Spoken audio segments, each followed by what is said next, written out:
Assalamu alaikum wa rahmatullahi wa barakatuhu. I'm your host Uzma Khan and you are watching Sisters Corner only on IQRA TV.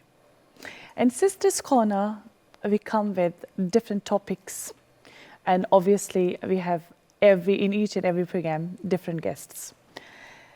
Today's topic is very important, especially for all the parents, all the mums, and all the professionals as well who are in education. I have a lovely guest with me and her name is Sabina Rashid, who is Behaviour Management Consultant for parents and schools. She has been working for long in this field and has been helping the society and different people with different trainings in regards behaviour management. I would like to say a huge welcome to Sabina Rashid. Assalamu alaikum, sister. Wa alaikum assalam wa rahmatullahi wa barakatuh. Thank you. How are you doing today? I'm good, alhamdulillah. Thank you so much for coming in today's show. And I'm feeling very honored having you in this program. And I hope all the audience who are watching the program today, they are going to enjoy the program with us and going to get a lot of information about behavior management, especially with teenage children, small children, or you're going through any stress, anxiety, or problems in regards children behavior. Sister Sabina is going to help us today. So first of all, I would like to ask you, what is your role as a behavior management consultant? So, as a behavior management consultant to parents, so I have two roles. There's one for parents, separately for schools. So for parents, what I do is I help parents to understand their children's behavior, and then I help them to change what they're doing to meet their needs. So often what happens is that a child behaves in a certain way, and a parent will react in a certain way. It might be shouting, it might be, just shutting off. Whatever it is, the behavior is there and the reaction is there. But because the reaction doesn't meet the need, there's a reason why that child is behaving in that way. There's something that child is trying to tell you. And if the parent cannot understand or cannot meet that need, then what happens is behavior happens, reaction happens, behavior happens again, reaction happens again, and you just keep going round in this circle. What I do is I help parents to understand, why is my child behaving in this way? What do I need to change in myself, in the strategies that I use, in the role model that I am? What do I need to change in order for my child to change? So that's what I do for parents. I help them through that process of reflecting on themselves, learning a bit of psychology, changing strategies, those kind of things. And then for schools, it's slightly different, but again, the same kind of problem, that children are behaving in a certain way, the schools are doing the same things, and the behavior doesn't change. So in schools, you often have, children may be given detentions, and then after a while of getting those detentions, then they may have like a half-day exclusion or a full-day exclusion. After a while of having that, they may go on to be fully excluded. Of course, we're all concerned what happens to our children when they are excluded. What happens to them when they're not going to school, or when they're not, being home educated by parents who want to do that. What happens then? So these policies, often we have to actually question, what evidence do I have that my policies are working? And when I can see that those policies are not working, what I do is I go into schools, I'm invited in to have that fresh pair of eyes, and it might be that I train the teachers up with different ways of managing behavior. It may be that actually the teachers are overworked and really stressed, and they need some coping strategies so that they can be fully available for those children and they can be at their best. You know as well as I do that when we are in an overwhelmed situation, and when we get to that state, our thinking brain switches off. And our emotional brain switches on, right? That's true. And we might just that's shout very or common. something. I would say this is very, very common for all the people who are going through anything, and I hope all the sisters would understand, because obviously when you are at the edge of anything, when you have enough and you cross the boundaries where the emotional part starts. Yeah. And then you get aggressive, you get angry, or your behavior changes. But obviously we look in the front picture, but we do not look what is behind it. Yeah. Yeah. So what are the reasons? Yeah. This is where Sister Sabina is here to tell us the reasons behind their behavior. Yeah. Am I right? Yeah, absolutely. But also what to do about it. So a lot of parents come to me and they say, look, I know my child needs more attention. I just don't know how to give it. Yeah. Okay. Or I know that we're struggling with this, change in our lives. I don't know how to deal with it. Yeah. So it's not just understanding, it's actually what do I do about it? Yeah. One of the things that I often, get parents to do is I try and change their mindset. Yeah. And I change their, instead of, like we often, when we're so frustrated, we'll say, oh, they always misbehave. Or we'll say, my child just doesn't listen to me. Yeah. So instead of that, I get them to ask questions. What do I need to do for my child to listen to me? How do I need to give these instructions? What do I need to model? Yeah. So the funny thing actually is that many parents say to me that when they see their little children fighting or arguing or something, they say, you know what? I can see that they're just behaving in exactly the same way I behave. So the question is, what do I need to do differently? And subhanallah, scores and scores of children have changed just by changing the behavior of the adult. And this is very, very important, Sister Sabina and all the audience. Unless until we are not changing our own mindset and bringing the positivity in our attitude, in our personality, we cannot change the behavior of the child or behavior of the people around us. This is depending on our reaction and how we react to the or correspondence to the adult or the children. And this is what Allah subhanahu wa ta'ala has said in for us as well, that whatever we think about him, he will be like that. So if we will bring the positivity in our attitude towards our children, towards ourselves, then we can be a role model. Yeah, definitely. So what sort of strategies parents can adopt to be a role model? Subhanallah, you've asked such a big question. Such a big question.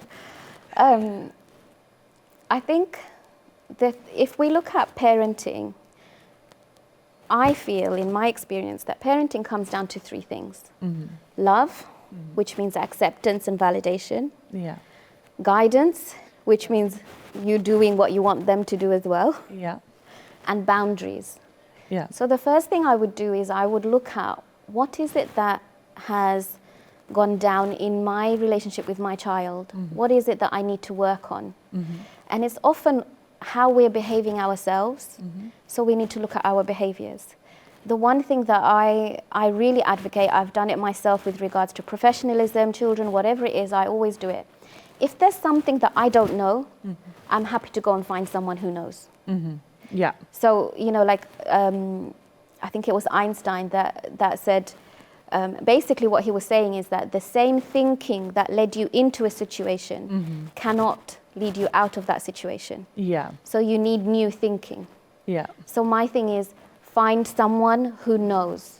Someone who knows and ask them. How do you do, what is the gap? So one of the things that I do is I get parents to write down where are they now? As in what kind of behaviors do they see in their child that they don't like? What can they link that to? Are there any behaviors or any strategies in themselves that they're using that's not working? And then where do they want to be? And I get them to write it down, because when you're thinking about things in your head, it feels overwhelming. But when you see it down on paper, you think, okay, that's manageable. Okay. And then I ask them, where's the gap? What's the gap? Is it knowledge that you need? Is it that you need to be more secure with your boundaries? I'll give you an example of boundaries actually. my own daughter, you know, I was saying earlier that we're not immune, are we, to behavior issues? And no one is perfect, to be honest. No one is perfect. No one is perfect. We all are like learning in a learning process. Exactly. And this is what life is. Sometimes professionals, they needed guideline as well, and sometimes parents without any professional advice doing very well. But we all needed somewhere at some points professional guideline advice if we feel like we are not capable, or maybe the situation at that time is not right for us to step in.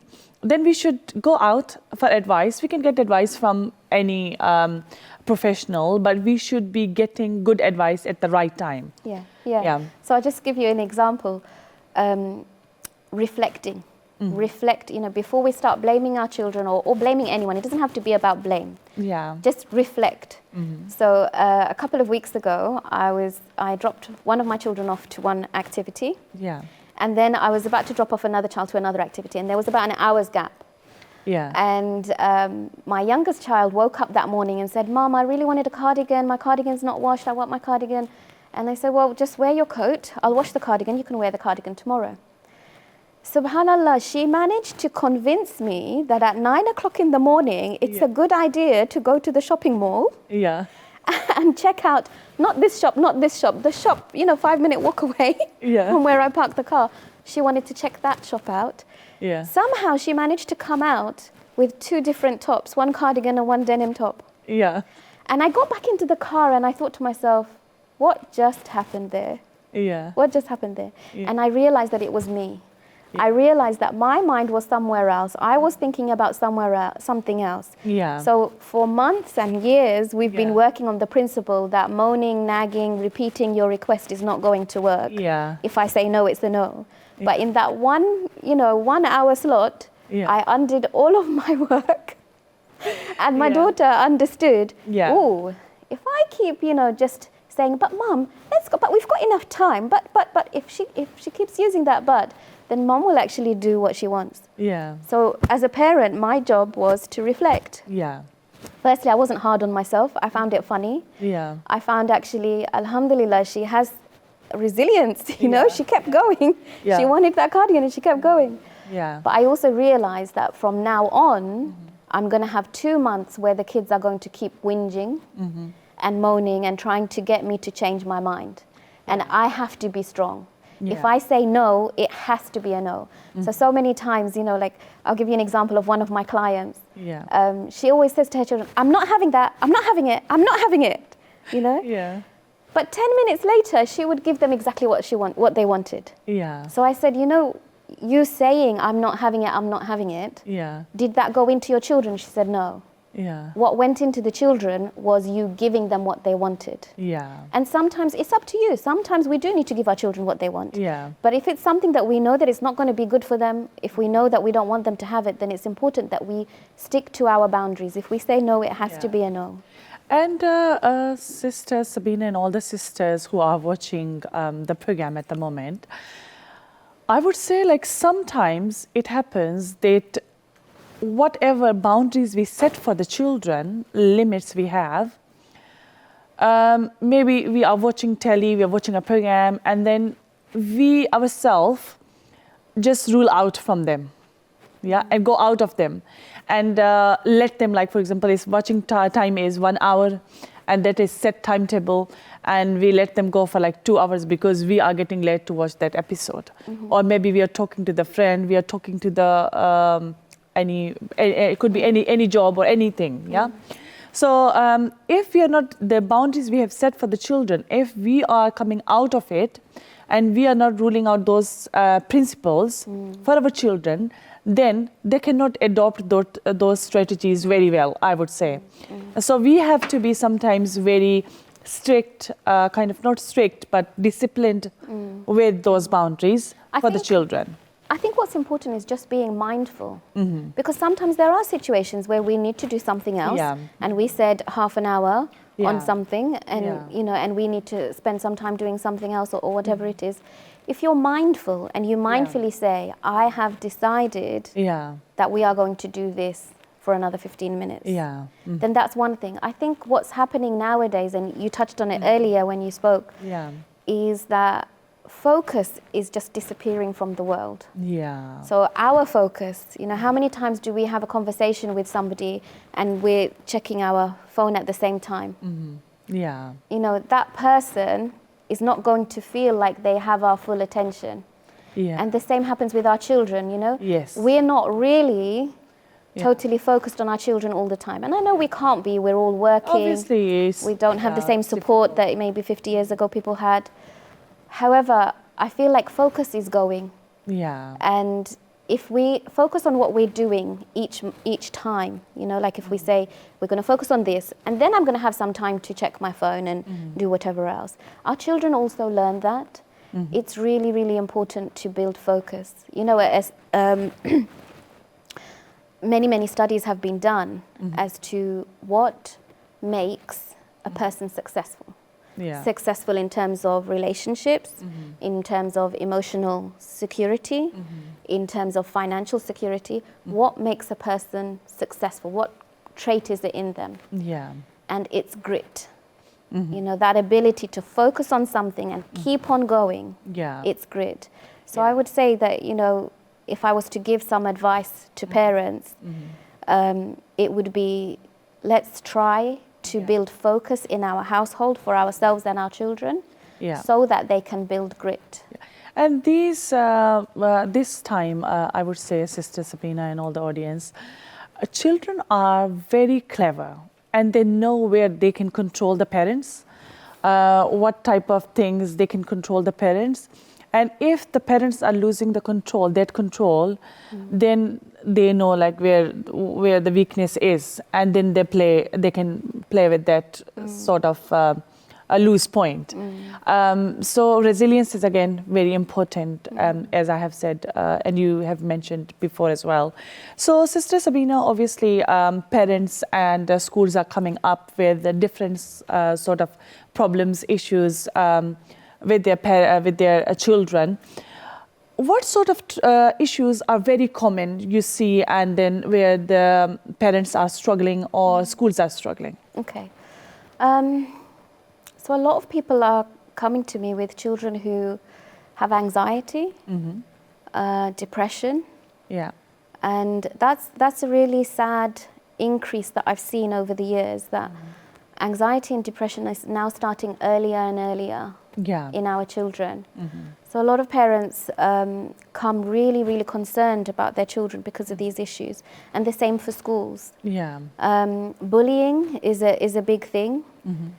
Children, I think, you know, it was Tony Robbins who said that every human being needs to feel significant, and there's two ways to feel significant. Either you do the hard work and you build the tallest tower in the city, or you crash everybody else's down. And you're the last one standing, so you're the tallest tower. So a lot of times belittling Very good happens. point. I really liked that. For sure, all the sisters. Yeah, well, you know what? Well. I've found in my experience that the adults experience it as well. You know, the adults experience either they are putting somebody else down, or lots of people are putting them down, and their, you know, their anxieties are raised. And the same happens with the children. So what generally happens is when we start blaming children and say, you did this, you need to apologize, you need to get detention, you need to be excluded, etc., etc., the behavior doesn't change. The behavior goes underhand.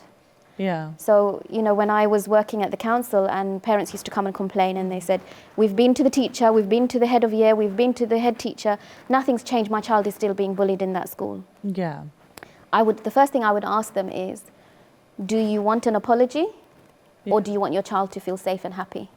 Because you can't have both. And then when they said, you know, they would think about this for a minute, and they said, no, I'm not really bothered about an apology. I want my child to feel safe and happy. And then I would go into the schools and, you know, recently actually homeschooling activities as well. And teach a method of teaching empathy to children. Because really that's what's lacking. Empathy is lacking in ourselves, in adults, and in children. And that's one of the things that leads to a lot of bullying. Can you just explain in a wider sense, what do you mean by empathy by the teacher?